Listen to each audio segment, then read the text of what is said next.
Mga tag-iya sang 5 kakanding kag lalaki nga ginatudlo nagpangtiro sa mga inina gatubangay na. Suspect nagpangayo sa pasaylo sa iya ginhimo. Si Julius Bilacaol nakatuto. Nagatubangay kay inasang aga sa Barangay Hall sa Balantang Haro ang tag-iya sang 5 ka mga kanding nga ginpangtiro sang residente sa among nga barangay sang ginapaso ni Escopita. Matapos nakasulod siya compound kag ginaaligar nagpangharap sa mga tanom sini nga ulutanon.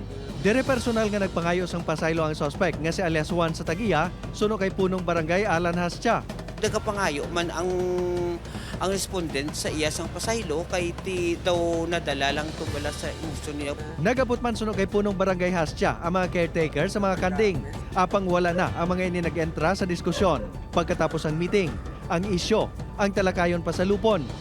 Apisar wala pahayag nga nagpagwa sang desisyon ang tag-iya. May indikasyon nga nakita ang punong barangay nga magapasa ka ini sang kaso. Daw ala gid sa iya nga daw may nakita o gid kag na maano ko gid nga daw may ala gid sa nga ma-file gid sa sang case bala.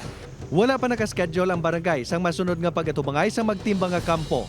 Upod kay Hans Desierto, Julius Bilacaol, 1 Western Visayas.